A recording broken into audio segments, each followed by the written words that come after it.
Hey everyone, and welcome back to the channel.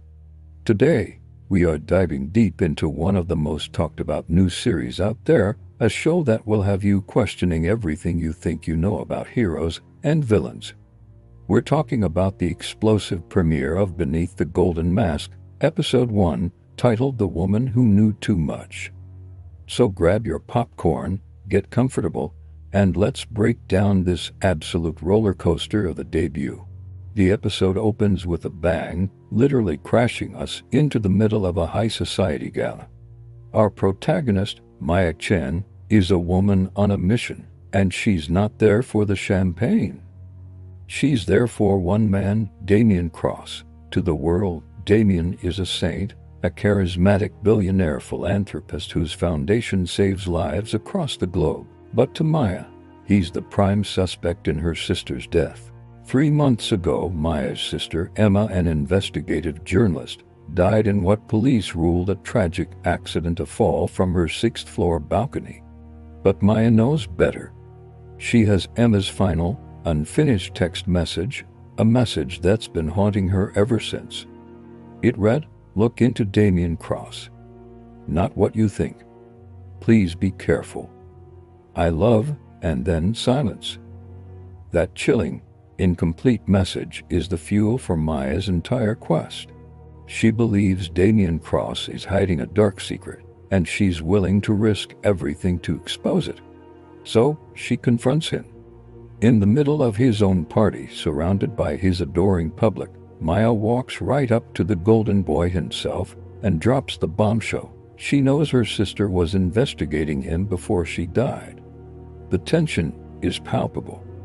You expect him to deny it, to call security, to have her thrown out. But Damien Cross is not your average villain. What he does next is completely jaw-dropping. He looks her dead in the eye, and instead of shutting her down, he offers her a job. Not just any job, he wants her to be his new estate manager, giving her full access to his home, his life, his world.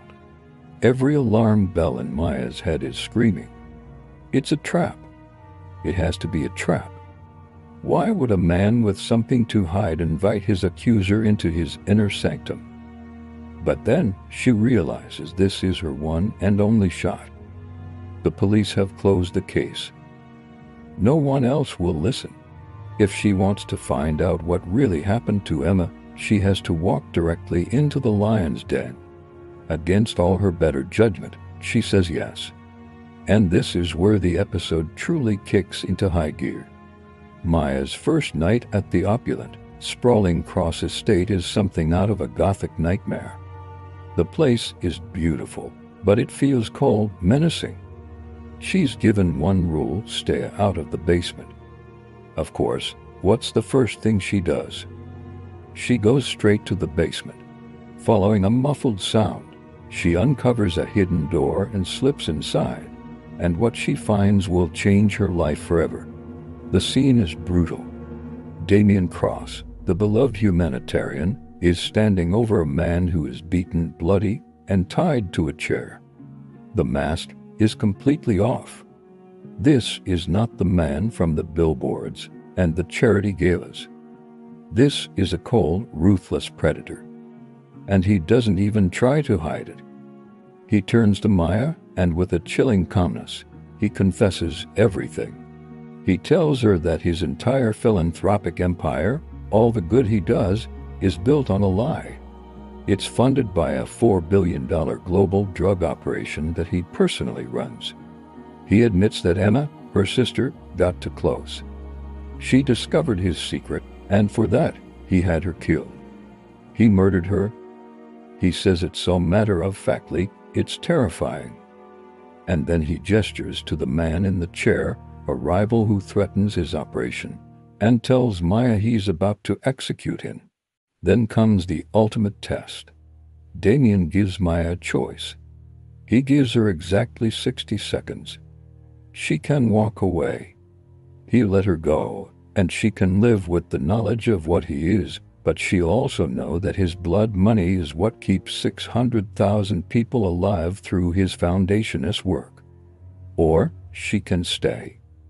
She can become a part of it, complicit in his evil, but perhaps, just perhaps, she can steer it, influence it, and find a way to get justice for Emma from the inside. What would you do? It's an impossible choice. Walk away with a clean conscience while a monster continues to operate, or stay and take your own soul for what might be a greater good. It's a trolley problem from hell. In a heart-pounding sequence, Maya makes her decision. She chooses to stay. She makes a deal with the devil himself, positioning herself as his conscience, a role he seems morbidly amused by. But we know her real plan. She is going to burn his empire to the ground and find definitive proof of how he killed her sister. Just when you think the episode has delivered its final twist, it hits you with two more. As Maya tries to process the horror of what she's just agreed to, she gets a text from an anonymous number, a mysterious contact who calls themselves friend. This person has been sending her cryptic warnings since she started her investigation. The new message is terrifying. You should have run. Now you're one of us. Who is this person? An ally trapped in Damien's organization? Or another player in this deadly game? And then the final, gut-wrenching reveal. The next morning, Maya wakes up in her new room at the estate. On her nightstand is a photograph that wasn't there before. It's a picture of her sister, Emma. But Emma is smiling, and she's wearing a staff uniform, the very same uniform that Maya is now expected to wear. The realization hits her like a ton of bricks. Her sister didn't just investigate Damien Cross from afar. She worked here. She lived in this house. She walked these same halls. She saw everything firsthand, and she died trying to get out. Maya isn't just following in her sister's footsteps, she's been placed in the exact same cage. She's trapped. And that's where episode 1 leaves us reeling. Maya is now an employee of her sister's murderer, surrounded by enemies, with a mysterious friend who might not be a friend at all. And the shocking discovery that her sister's investigation was far more intimate and dangerous than she ever could have imagined.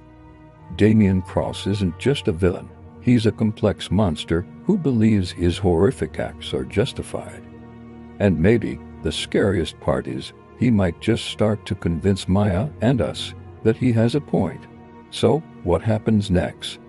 Episode 2, The Education of Maya Chen, is dropping soon, and the creators are teasing that this is where Maya's real journey into the darkness begins. She's going to get her first deadly assignment, coming face to face with the brutal reality of Damien's drug empire. We're promised to learn more about Emma's final, desperate days inside the estate. And the biggest question of all, will Maya start to develop feelings for the man she has sworn to destroy? The chemistry between them is undeniable, and that forbidden attraction might be the most dangerous threat of all.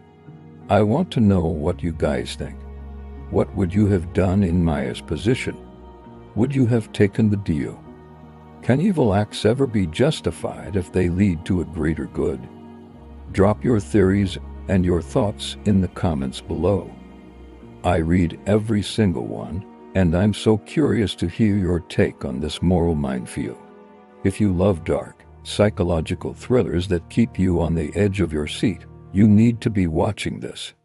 Make sure you follow the series so you don't miss episode 2. And if you know someone who would love this kind of story, share this video with them. Trust me, they will thank you for the sleepless nights. The conspiracy is only just getting started.